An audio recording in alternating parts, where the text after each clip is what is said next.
దర్శనార్థులు అందరు మంచిగా రానులా నేనైతే మంచిగున్నా. మరి మీకోసం లచ్చక ముచ్చట్లల్లా మంచి మంచి ముచ్చట్లు అయితే పట్టుకొచ్చినా. మరి ఆలస్యం ఎందుకు, షురు చేసేద్దాం లచ్చక ముచ్చట్లు. నా జీవితమే గింత, కష్టాలన్నీ నాకే వచ్చి పాడైతే ఇక జిందగీలా నేను అనుకున్న లక్ష్యం చేరుకోనిగా అని గిట్లా నారాజు అయితే అంటారు చాలా మంది. కానీ కొందరు మాత్రం ఎన్ని కష్టాలు వచ్చినా సుత అనుకున్నది సాధిస్తారు. సేమ్ యోగి అన్న లెక్కనే.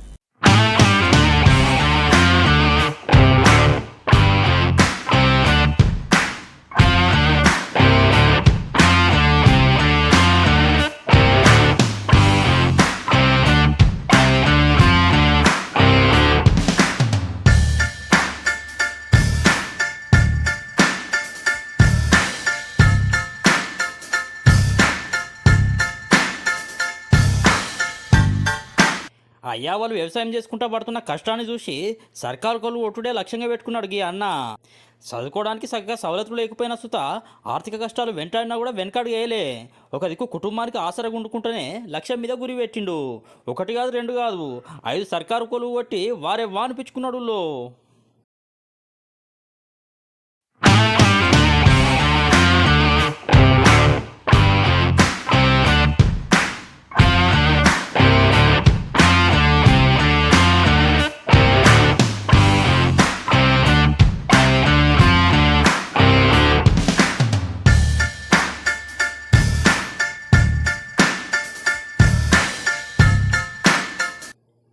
సూర్యాపేట జిల్లా నడుకుడ మండలం రామపురం ఊళ్ళుండేకి అన్న పేరు దుష్యంత్. అయ్యా వాళ్ళు వెంకటేశ్వర్లు విజయ వ్యవసాయం పనులు చేస్తారు. ఈ అన్నకి 2 అక్కలు సుతున్నారట. ఇక వాళ్ళు పడ్డ కష్టం పిల్లలు పడద్దని చెప్పి పిల్లలను పెద్ద చదువులు చదివించిండ్రు. కుటుంబ ఆర్థిక పరిస్థితి చక్కగా లేకున్నా సుత జేఎన్టీయూలో సివిల్ ఇంజనీరింగ్ పూర్తి చేసిండు ఈ అన్న. మా అమ్మ నాన్న ఇద్దరు వ్యవసాయ కూలీ పనులు చేస్తున్నారు. వాళ్ళు పడిన కష్టం మేము పడకూడదనే ఉద్దేశంతోనే మంచి విద్యను అందించారు. 1st నుంచి 5th వరకు మండల పరిషత్ ప్రైమరీ స్కూల్ రామాపురంలో చదివాను. 6th to 10th జిల్లా పరిషత్ హై స్కూల్ రామాపురంలో చదివాను. ఇంటర్మీడియట్ డిఆర్డిఏ కాలేజ్ గవర్నమెంట్ స్పాన్సర్షిప్తోని నల్లమల్లారెడ్డి జూనియర్ కాలేజ్ హైదరాబాద్లో చేశాను. తర్వాత ఎంసెట్లో మంచి ర్యాంక్ రావడంతో జేఎన్టీయూ కాలేజీలో సివిల్ ఇంజనీరింగ్ డిపార్ట్మెంట్లో 2021లో బీటెక్ పూర్తి చేశాను. ఇక చదువు మొత్తం సర్కారు బడి కాలేజీలోనే చదివిండు ఈ అన్న. అయినా సుత మంచి మార్కులు తెచ్చుకొని శబాష్ అనిపించుకున్నాడు. ఇక అటే ఇంకా ఇంజనీరింగ్ చదువు పూర్తి చేసి గేట్ కోసం ప్రయత్నాలు చేస్తుంటే ఇక అప్పట్లో కరోనా కావడంతో కోచింగ్ సెంటర్లని మూతపడ్డాయి. ఇక దీంతో ఆన్లైన్లో కోచింగ్ తీసుకున్నాడట. ఇక అందులో మార్కులు తక్కువ వచ్చినా కూడా నారాజు కాలే, ఆత్మవిశ్వాసంతో ముందుకు వేయండు.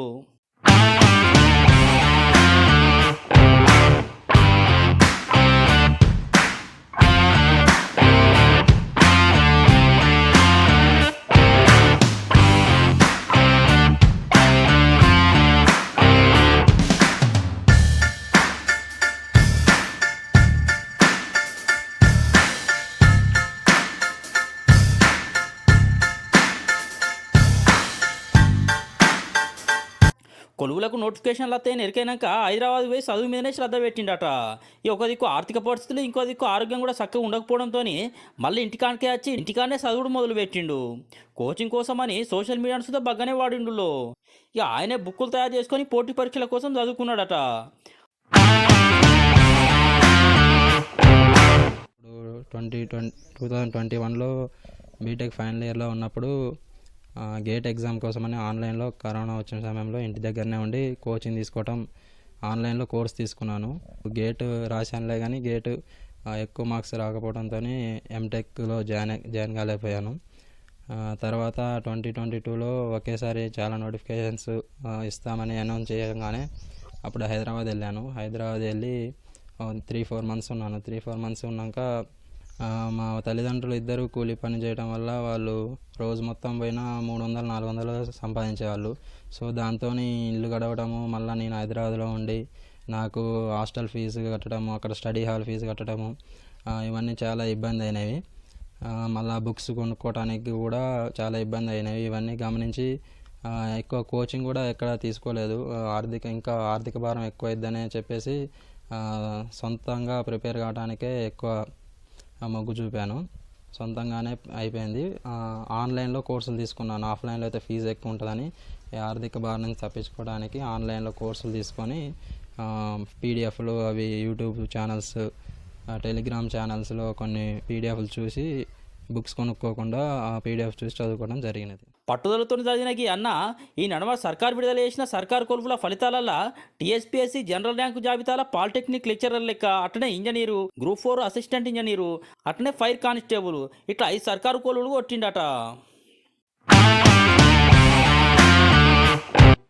ఇటీవల టీఎస్పీఎస్సీ ప్రకటించిన ఫలితాల్లో జిఆర్ఎల్ జనరల్ ర్యాంకింగ్ లిస్టులో 4 ఉద్యోగాల్లో మెరిట్ సాధించడం జరిగింది. అవి polytechnic lecturer, assistant executive engineer, assistant engineer, group 4. అదేవిధంగా టీఎస్ఎల్పిఆర్బి బోర్డు విడుదల చేసిన ఫలితాల్లో ఫైర్ కానిస్టేబుల్గా ఎంపిక కావడం జరిగింది. ఇలా మొత్తం కొన్ని నెలల వ్యవధిలోనే 5 జాబులు రావడం చాలా సంతోషంగా ఉంది. ఇక ఉన్న కొద్దిపాటి భూమిలో వ్యవసాయం చేసుకుంటా 3 పిల్లల్ని పెంచి పోషించినామని చెప్తున్న అయ్యవ్వలు దుష్యంత్ సర్కారు కొలువు కొట్టడంతో మస్తు సంబరపడతాండ్రు. చదువుకోవడానికి చక్కగా సవలతులు లేకపోయినా సుత గిన్ని సర్కారు కొలువు కొట్టుడు గర్వంగా ఉన్నది అంటారు. మేము పడ్డ కష్టానికి ఫలితం దక్కిందని సంబరపడతారు అయ్యవ్వలు. మంచి కష్టపడి మేము వాళ్ళని చదివించుకున్నాం సార్. మేము కూలి పని చేస్తుందండి, కూలి పనికే వెళ్తాం. కష్టపడి వాళ్ళు కావాలని మీ అమ్మ లెక్క చేయకూడదని వాళ్ళని చదివించుకున్నాం సార్. 3 చదివించాను. అబ్బాయికి జాబ్ వచ్చింది, 5 జాబులు వచ్చినాయి. సంతోషంగా ఉంది సార్ జాబ్ వచ్చినందుకు. మేము పడ్డది కష్టానికి ఆయనకు ఫలితం ఉంది సార్. మాకు సంతోషం ఉంది, ఆయనకు సుఖం ఉంది, మాకు సంతోషంగా ఉంది. పేద కుటుంబంలో పుట్టిన సుత ఒక దిక్కు వ్యవసాయంలో అయ్యవ్వలకు సాయం చేసుకుంటూనే ఒక్క సంవత్సరంలో 5 సర్కారు కొలువులకు అర్హత పొందిండు అన్న. అయ్యవ్వల భరోసాతోనే ఇది సాధ్యమైంది అంటాడు. అట్లనే భవిష్యత్తులో సివిల్ సాధించే కలసుత నిజమవుతుందని అంటాడు.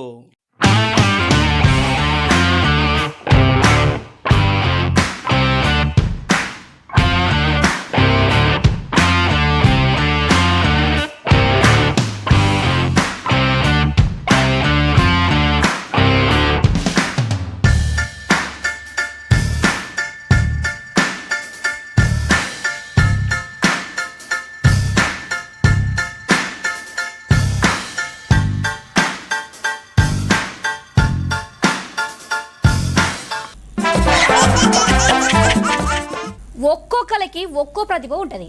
అగో అట్లా ఒక అన్నకు పవర్ లిఫ్టింగ్ మీద కాష్ పడ్డది. గా రంగంలా కష్టపడి ఎట్లా విజయం సాధించిండో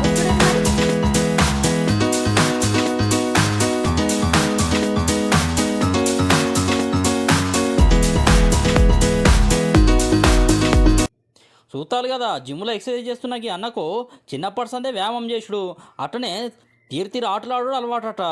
అట్లా చిన్నప్పుడు చాలా హుషారుగా ఆటలాడేదట.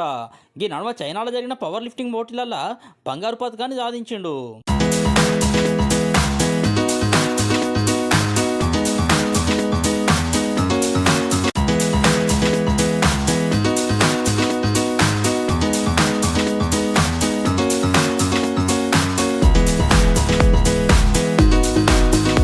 ఈ అన్న పేరు భరత్ కుమారు. గుంటూరు జిల్లా మంగళగిరి అనే ఊళ్ళు ఉంటాడు. చిన్నప్పటి సందే వ్యాయామం చేసుడు, ఆటలాడు అలవాటు చేసుకున్నాడు. అగో అట్లా బడ్ల చదువుకునే టైంలో కబడ్డీ ఆటలో మస్తు రాణించేదట. ఇక ఈయన ఆడతా అంటే మస్తు మంది పరిశాన్ అయ్యి చూసేదట. ఇక ఈయన ప్రతిభను చూసిన వ్యాయామ ఉపాధ్యాయుడు పవర్ లిఫ్టింగ్కి పోతే జిందగీ మంచిగా ఉంటుందని చెప్పిండు. ఇక అప్పటి సంది దాని మీదనే శ్రద్ధ పెట్టి కష్టపడ్డాడు అన్న. ఇక ఊకే గుంటూరులో జరిగే పోటీలలో చూస్తే పాల్గొనేదట. అగ అట్లా అందరితోని వారే వా అనిపించుకున్నాడు.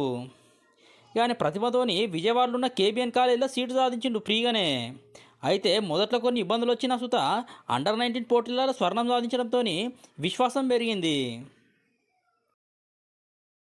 ఎంతో ఒక 8th నుంచి 10th దాకా ఎంతో కష్టపడి బాగా గేమ్ ఫీల్డ్లో ఉండేవాడిని, కబడ్డీ అనే గేమ్ ఫీల్డ్లో. కానీ దాంట్లో నాకు ఎంత డెవలప్మెంట్ లేక సారు నాలో ఉన్న ప్రతిభను గుర్తించి మా స్కూల్లోనే నా క్లాస్మేట్ ఒక షేక్ సాది అల్మస్ అని ఉంటుంది. తన ఫాదర్ ఒక జిమ్మర్, తనే మా కోచ్ షేక్ సందాని సార్. ఇంకా ఆ సార్ని లెనిన్ సార్ పరిచయం చేసి ఇంకా లిఫ్టింగ్లో జాయిన్ చేయడం జరిగింది. ఇంకా 10th ఎండింగ్ నుంచి నా కెరీర్ స్టార్ట్ అయింది లిఫ్టింగ్ ఫీల్డ్. ఇప్పుడు అన్న కేబిఎన్ కాలేజీలో యోగా డిప్లొమా చదువుతాడు. కాలేజీలో చదువుకుంటూనే ప్రతిభకు పదును పెడతాడు. 2022 ఏషియన్ పవర్ లిఫ్టింగ్ పోటీలలో కాంస్య పథకాన్ని సుత సాధించిండట. ఇక పథకం వచ్చినాక ఏం తక్కువ 2 సంవత్సరాల దాకా కఠోరంగా కష్టపడి ఈ నడుమ చెన్నైలో 2023-2024 పవర్ లిఫ్టింగ్ పోటీలలో బంగారు పథకం సాధించిండు.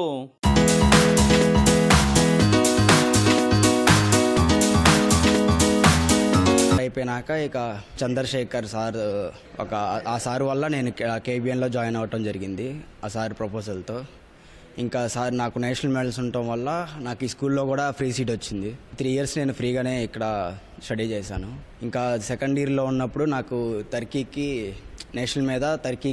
అవకాశం వచ్చింది. అలాగే హాంకాంగ్లో జరిగిన ఛాంపియన్షిప్లో 59 కేటగిరీలో నాకు గోల్డ్ మెడల్ వచ్చింది. పవర్ లిఫ్టింగ్ అంటే 3 ఐటమ్స్ ఉంటాయి: స్క్వాడ్, బెంచ్, డెడ్.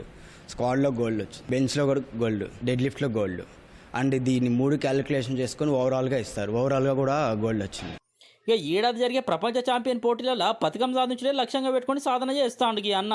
ఇక ఇట్లా అంతర్జాతీయ పోటీలకు పోవడం కోసం ఒక దిక్కు కుటుంబం, ఇంకో దిక్కు కాలేజ్ సార్ సుధా చాలా అండగా నిలబడ్డారట. ఆర్థికంగా అంత ఉండేది కాదు ఇంట్లో.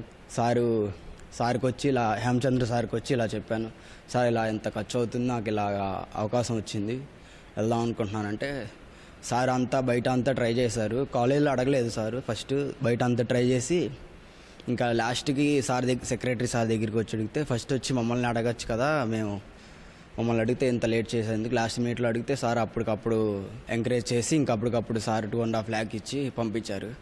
ఈ 5 yearsలో కూడా నాకు ఎటువంటి స్పాన్సర్స్ కానీ ఎటువంటి లేరు. కాలేజ్ నుంచే నాకు స్పాన్సర్షిప్, కాలేజ్ నుంచే నాకు ప్రోత్సాహం వల్ల నేను 2 ఇంటర్నేషనల్కి వెళ్ళడానికి సాధ్యమైంది.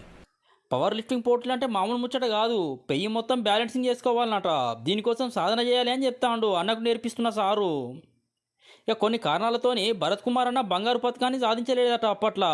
ఇక ఇంకొన్ని అంతర్జాతీయ పథకాలు సాధించేటట్టు శిక్షణ తీసుకున్నాడట.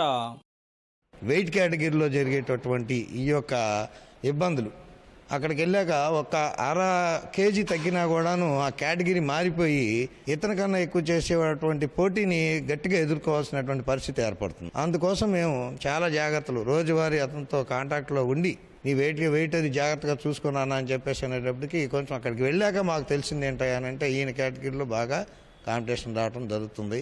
అది ఈయనకి వచ్చినటువంటి రాంగ్ ఇన్ఫర్మేషన్ రావడం వల్ల మేము దాన్ని ఎదుర్కోవడం కోసం 4 రోజులు పాపం ఏ తిండి తినకుండా ఆ డ్రై ఫ్రూట్స్తోనే చాలా బ్యాలెన్స్డ్గా చేయటం జరిగింది. దానికి అతను ఈ వెయిట్లు చేసేటప్పుడు కూడా మజిల్ క్రాంప్ రావటం జరిగింది. మజిల్ క్రాంప్ అని అంటే మరి ఆ మజిల్స్ అన్ని పుల్ అయిపోయి చాలా బాధ కలిగిస్తుంది. అలా బాధపడుతూనే అతను ఈరోజు ఈ బంగారు పథకం సాధించగలిగాడు. చెన్నైలో జరిగిన పోటీలో ప్రతిభ చూపెట్టి స్వర్ణ పథకం సాధించిన భరత్ అన్నకు రాబోయే రోజులలో ఇంకిన్ని పథకాలు సాధించేటట్టు ప్రోత్సాహిస్తామని చెప్తాను కాలేజ్ సార్లు. టర్కీలో ఏషియన్ గేమ్స్ జరిగాయి. మరి దానికి దాదాపుగా ఒక 3 లక్షల రూపాయలు ఖర్చు అవుతుందని తెలుసుకొని మేనేజ్మెంటు మా సెక్రటరీ గారు తోనుగుంట్ల శ్రీనివాస్ గారు వెంటనే స్పందించి 3 లక్షలు ఆర్థిక సాయం చేసి మరి 2022లో జరిగిన ఏషియన్ గేమ్స్లో అతను పార్టిసిపేట్ చేసేలాగా 3 లక్షలు ఇచ్చి పంపడం జరిగింది. తన సత్తా సాటుతూ బ్రాంజ్ మెడల్ అనేది సాధించడం జరిగింది. హాంకాంగ్లో మరొకసారి మరి ఏషియన్ గేమ్స్ అనేవి పవర్ లిఫ్టింగ్లో జరుగుతున్నాయని తెలిసి మరి మరలా హాంకాంగ్ పంపటం, దానికి ఖర్చులు రాను పోను కానీ అతనికి మొత్తం కూడా స్టే ఉంటాను కానీ 1.5 లక్షలు అవుతుందని తెలిస్తే మళ్ళీ మేనేజ్మెంట్కి చెప్పడం, సెక్రటరీ గారు వెంటనే స్పందించి ఆ అమౌంట్ కూడా ఏర్పాటు చేసి అతన్ని ప్రోత్సహించి మేమంతా కూడా బ్లెస్సింగ్స్ అందజేసి పంపడం జరిగింది. భరత్ ఇంటర్నేషనల్కి వెళ్తున్నప్పుడు ఫైనాన్షియల్గా ఇబ్బంది పడుతున్నాడన్న విషయం తెలియగానే మేనేజ్మెంట్ తరఫున అతనికి కావాల్సిన అవసరాలను కూడా తీర్చడం జరిగింది. అలాగే ఈరోజు హాంకాంగ్కి వెళ్ళడానికి కూడా అతనికి కావాల్సిన సపోర్ట్ మేనేజ్మెంట్ చేయడం జరిగింది. అలాగే అతనికి ప్రాక్టీస్కి కావాల్సిన సపోర్ట్ కూడా ఎప్పుడు రెగ్యులర్గా మా ఫిజికల్ డిపార్ట్మెంట్ టీము సపోర్ట్ చేయడం జరుగుతుంది.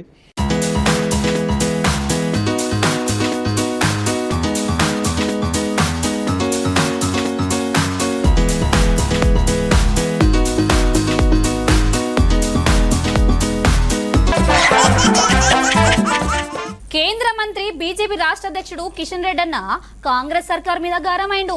సన్న వడ్లకే 500 బోనస్ ఇచ్చుడేందని ప్రశ్నిస్తాడన్న. ఈ యొక్క ఇచ్చినటువంటి గ్యారంటీలను మర్చిపోయి తగుదునమ్మా అని అనేక రకాల కొత్త హామీలు ఇవ్వడం జరిగింది. డిసెంబర్ 9న మా సోనియమ్మ జన్మదినము. ఆ రోజు రైతులు రుణమాఫీ చేస్తాము, ఒకవేళ పొరపాటున రైతులు ఎవరైనా బ్యాంకులకు మీ అప్పులు చెల్లిస్తే కొత్తగా తీసుకోండి, ఆ డబ్బులను కూడా ప్రభుత్వం మీకు ఇచ్చేస్తుంది. ఒకవేళ ధాన్యం ఉంటే సన్నవరి వేసేది చాలా తక్కువ మంది రైతులు. ఈ యొక్క వానాకాలంలో 70% పైగా దొడ్డు రకమే వరే ఈరోజు సాగు చేస్తారు. యాసంగిలో మాత్రము 90% దొడ్డు రకం ధాన్యమే రైతులు వేస్తారు.